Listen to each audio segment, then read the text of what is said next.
Tim Kuhn and Nick Wagoner. And let's read John. I mean, there's a lot to read here, but here we go. During an early August conversation regarding the roster, Lynch engaged Shanahan on the topic of QB depth. And he said, what about Jimmy?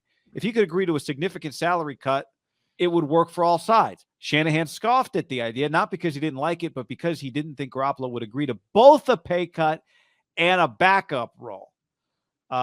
He agreed and to mention it to Garoppolo, whose reaction was understandable and expected. He and his representatives wanted to wait and see what else materialized, but Shanahan came away encouraged. Garoppolo didn't shut the door completely. When you read early August, I go, Guy, early August. Like, what's the date that pops into your head? August 1st? What do you mean? Well, I'm just saying, like, when someone says early August, like, do you think like August 12th, or do you think August like 4th, or do you think like... that early August means like first to me. A month's only 4 weeks long, so the middle of week 2 is now the middle of the month. So it means the first 10 days. First 10 days, I think is what that 12 days. Well, you and I attended the first padded practice for the 49ers, and the first padded practice for the Niners was July 29th, 30th, was August 1st on a Monday. Remember? It was a Monday. Yep. And obviously they had practice. You and I, we go to pads. Once camp starts, like I ain't doing the OTA style that first couple days. When the pads come on, we'll be there. The NFL, new rules, CBA. So you got to wait a couple days. Pads come on August 1st. And let's just pick a arbitrary, the August 4th. Because remember, they practice for a couple days and then they get a day off, like all these different rules. So I would imagine on the day off, players are off. Coaches are doing a lot of like preparing for the next stretch of padded practices. Also, what happens there, in my experience, personnel meetings, GM, coaching staff, like you see in Hard Knocks, right? You get around that long ass table, wherever it is, and you start going position by position. And then after that, I watched on Hard Knocks, they did that, and then Dan goes to his coaching staff, like, I forget their GM's name, but he's like, we're meeting now. You guys are out. See you guys later. Talk soon, right? So a lot of you have group conversations that then morphs into the decision-maker conversations. My theory when I read this is Kyle was not happy because early on in camp, Trey was all over the map. That was well reported. You and I witnessed that. It was just balls kind of flying all over the place. If I remember correctly, his couple of days that were really good back-to-back were like the 10th and the 11th, or, it was a couple of days before their game. Remember? Well, I can tell you, I'm looking back at like our video history, and, I can kind of tell you remember some of what. On August 2nd, we did a video called Trey Lance showing off his arm. So we had a good day that day, or at least made a couple of big throws. On August 3rd, we did a video, Trey Lance and Deebo Samuel still working on their chemistry. Here's the one that stands out to me.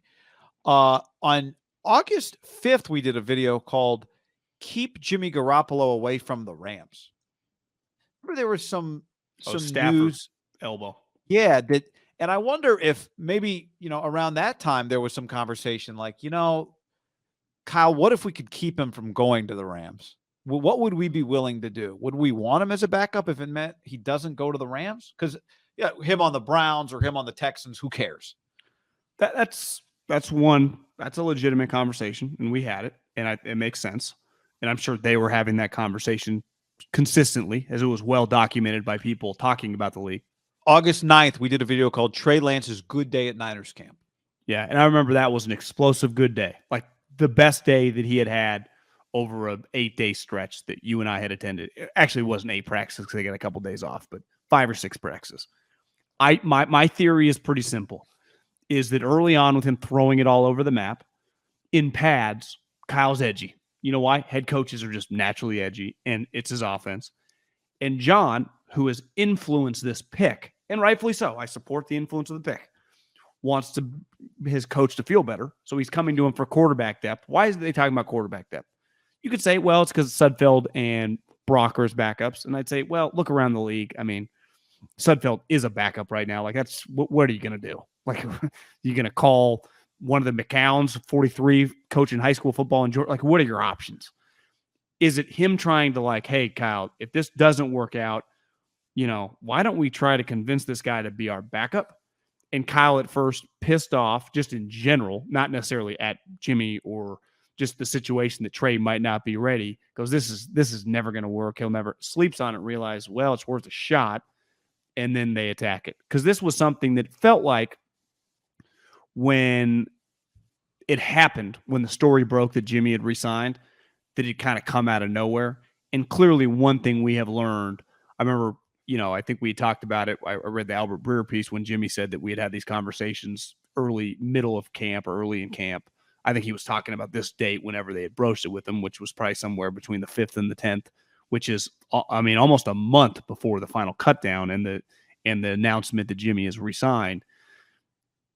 That is there a chance, and I think that you have to admit there was a chance that it was because the head coach was questioning his quarterback's ability to lead them to the playoffs, and John trying to have a positive influence because a lot of people feel that John Lynch and Adam Peters are a big reason that Trey Lance is on the team, right? And that Kyle wanted Mac Jones, and not that he was talked into it, but just understood, take the swing, that it was not his preference. And ultimately, John Lynch, in a weird way, he could have been down on him, now is kind of a hero because of this situation. That's a potential theory. I'm not saying I would bet. I don't know if this influences your theory, but remember August 23rd, John Lynch went on radio. I found the Barrows tweet. John Lynch had a long answer when Tolbert asked him what the timeline looks like for the release of Jimmy Garoppolo. And John Lynch said, yeah, I think we're getting pretty close. So they'd had the conversation, felt okay about it. And still by the end of August, maybe pretty close on releasing or pretty close on a final releasing. The question was released. I'd have to go back and listen to the audio exactly because I'm with you. My first thought was, wait a second, is he saying we're close to a resolution or close to a release? Because if he just said pretty close, he could just be meaning pretty close to a resolution. Yeah, that's what he could be meaning, which could mean, hey guys, curveball, he's coming back. More from that great ESPN article. Kyle put together his, leadership council. 15 guys. I kind of ad-libbed it, right? Just called some guys, dudes. By the way, which is like, more than 25% of the roster. Yeah, but it's 15 guys, John. It's twice as many captains as they have. Yeah. Almost. Or it's like Tom Sula's captains, right? I saw somebody asked, has any coach gotten off? What podcast was I listening to? Has any coach ever gotten off to a worse 2-game start than the Broncos coach? It's like, you can't say Tom Sula because he was 1-0. Hey, it's true. All-time winningest coach in the history of the league. So here's winning percentage. So here's more of what was written. Once the players had digested the news, Shanahan and Lynch opened the floor for questions. So, by the way, think about this for a second. They're bringing Jimmy Garoppolo back, but they have Trey Lance on the team. They understand that this situation is so bizarre that the two of them, not just Kyle by himself, the two of them get 15 guys in the room to tell them it's happening, and they want their help in helping this situation go smoothly, which at the time made a lot of sense. If you looked at it like, this is just going to be weird, there's going to be a lot of noise from the outside, I need you guys to help handle this. But maybe in hindsight, it was them understanding, I know you guys think this other guy, Jimmy, might be the better player today, so let me explain to you how we're going to do this and how important it is for you to be on board. Maybe they understood that, right? Robbie Gould get an invite to that, you think? Hard to say. Robbie, I need you to keep Wisnowski in line and Tabor. So there weren't many questions according to players, but one stood out. What happens if, or more like when, Lance struggles? Shanahan's so Trey not in this meeting. I would think not. Shanahan's response was simple. He was betting on the guys in the room to make sure that the camaraderie that was built was strong enough to withstand whatever might come from the outside. They then quote something Juszczyk said. Juszczyk was among the 15, Juice, no surprise. Something that he said a few days ago before the injury, which was, it's the best insurance policy you could ever get. And then Aziz Al-Shire said when Kyle first started talking about it, it was crazy that it was even an option to have Jimmy back. I was like everybody else. Nobody thought it was possible. When they said it might happen, we were like, fuck it, let's go. Was that a brag that he was invited to the meeting? Maybe. I don't think that Aaron Banks was invited to the meeting, but he did get quoted in the article. It didn't really hit us till we saw that first day. It was like, oh shit, Jimmy Garoppolo is taking scout team reps.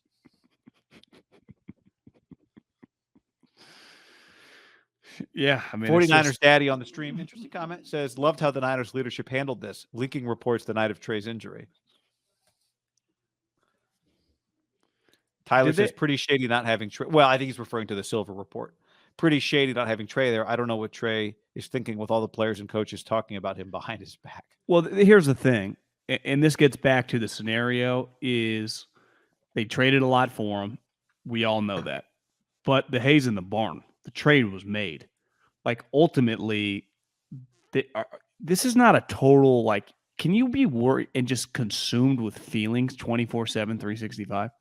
Because the majority of every guy, I'm going to assume, I don't know the list, but we know at minimum 10 of them, they got a ton of Pro Bowlers in that room.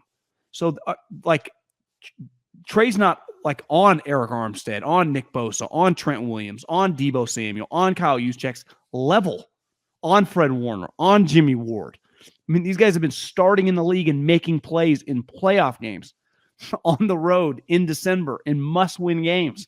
So in their mind, this notion that Trey's not there, like, he shouldn't be there. And this gets back to he didn't earn the job. Now, a lot of young draft picks don't earn the job. But it's funny, I was watching on Sunday, just watching football, and you just see, like, all these first-round picks, like, just throughout the league over the last several years, right? Like, just a guy, like, watching the Bucs Saints game, and Devin White's just all over the place. And you realize at one point in time, Devin White was just the 5th pick, walks into a locker room. Now, they weren't good or whatever, probably at the time when they drafted him. They couldn't have been. They were drafted 5th. But a lot of times, just get to start. Like, Devin White's our middle linebacker. And at first, like, can this guy play? You know, we've heard players forever talk about, like, everyone's trying to feel everyone out early on. This guy, what do they do in Hard Knocks? Rookies go up to the front and say how much money they just signed for, right? I'm Devin White. I'm Trey Lance. And what's your signing bonus? $23 million. Oh! But here's what happens. 2 games in, it's like, holy shit, Devin White's made 25 tackles. He got a pick 6. It's like, nailed this pick. This guy's going to help us win. Where Trey, like, he's made a ton of money. He gets drafted really high. But in their mind, like, they've seen all these guys make plays. So to me, there is always a level in sports, just like society, just like you and I have been in a position, no different than a ton of people listening to this, where you've got a new boss and they start kind of flexing their muscles and you realize, is this guy the village idiot? I have no problem if you work for someone, them telling you what to do. But I think the older you get, you realize, like, you kind of got to earn some respect. Like, there has to be some level of, at first you get the benefit of the doubt, but the longer you're around them, like, do you know what you're doing? Because if you don't, I just can't take you seriously. Whether you play, I'm not saying Trey is this, but, like, in football, the only way to truly earn the respect is not be a good guy, carry the pads, be super smart, like, make plays. And you can't make plays if you don't play. So my point is, like, Trey not being in this meeting, of course he's not. He hasn't earned the right to be in the meeting. It would be weird.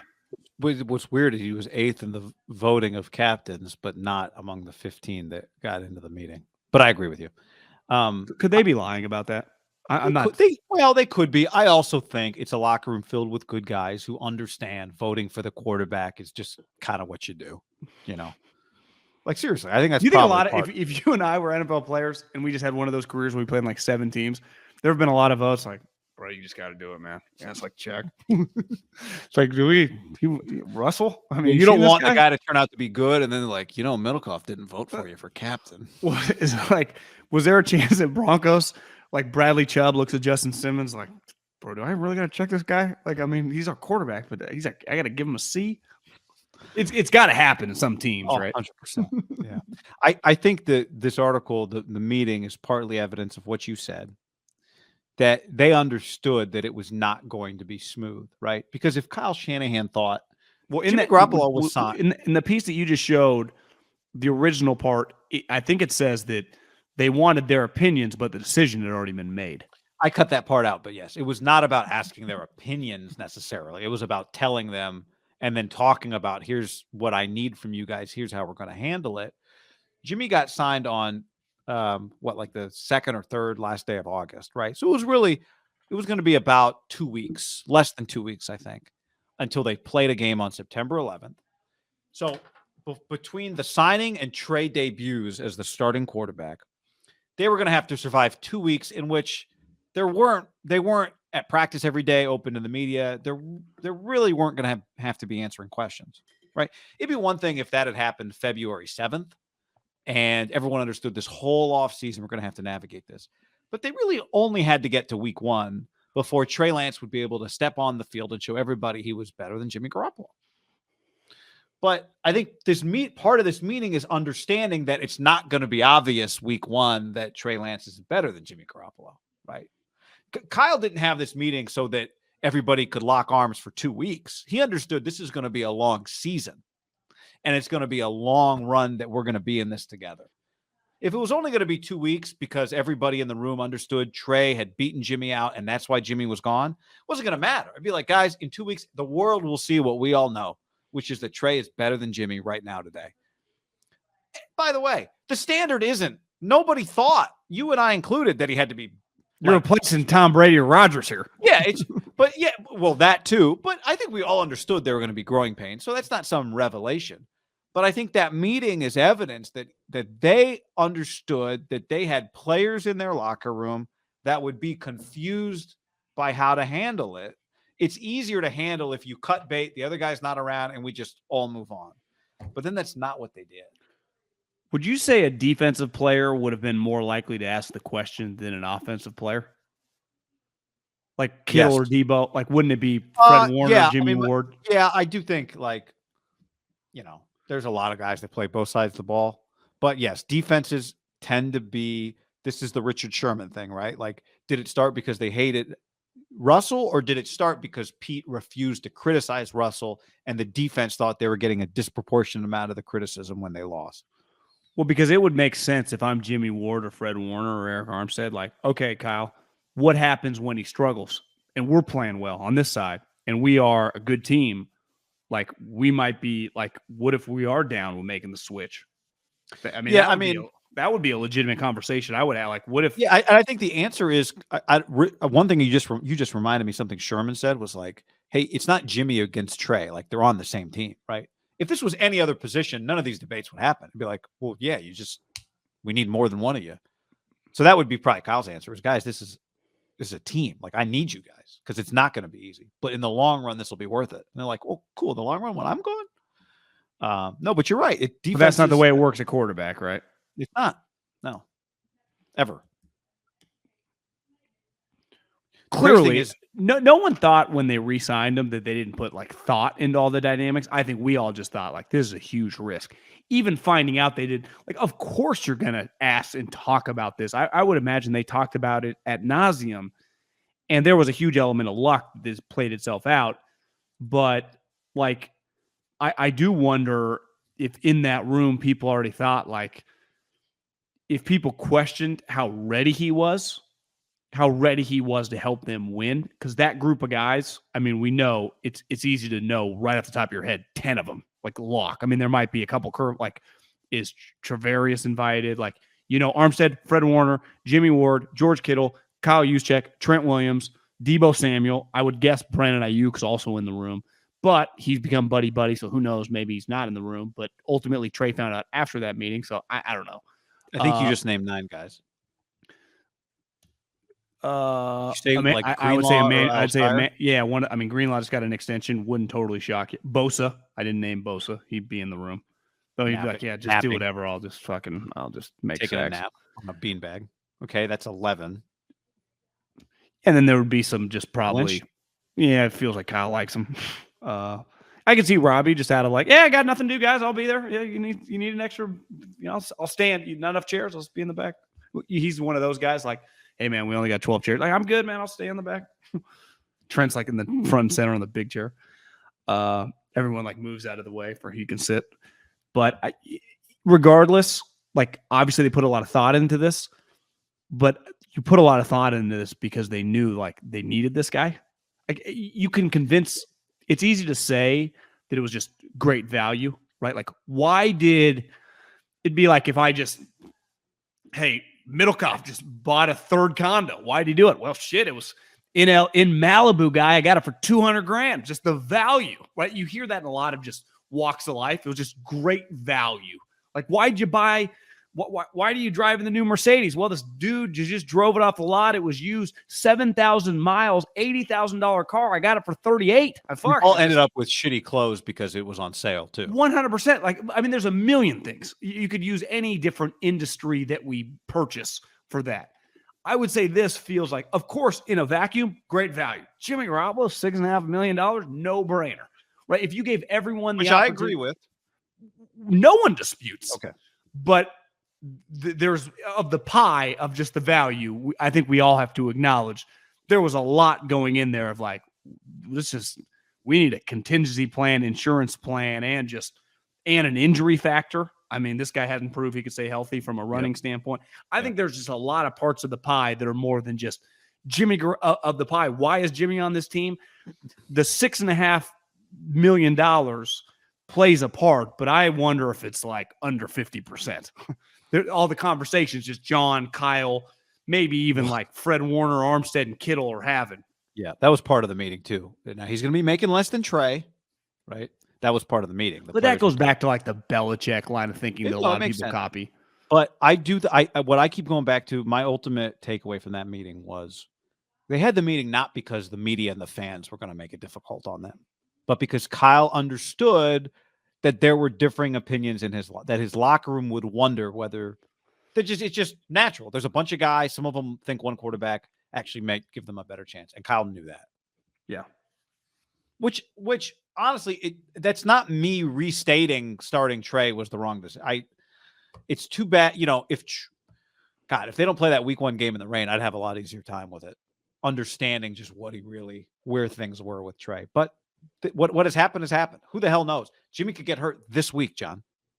That could happen. They could be on Brock Purdy by Tuesday next week. Which in a vacuum, I would say would just be full on insanity that they've lost like 7 players and multiple quarterbacks in 3 weeks. Oh, yeah. But this thing has already passed full on insanity. No, I know, but from an injury, Jimmy, right. I would say if Jimmy gets like legitimately hurt this season, they've had an insane season. How many teams in the NFL have lost? One team's lost 1 quarterback, right? All I know is he better not get hurt running the ball. No. Kyle kind of snapped and said that Jimmy should have given it, I think. He's like, you got to read the end. When he was not his thing, John. Not his thing. Don't put him in that position. How about that take? I don't have a beef with that.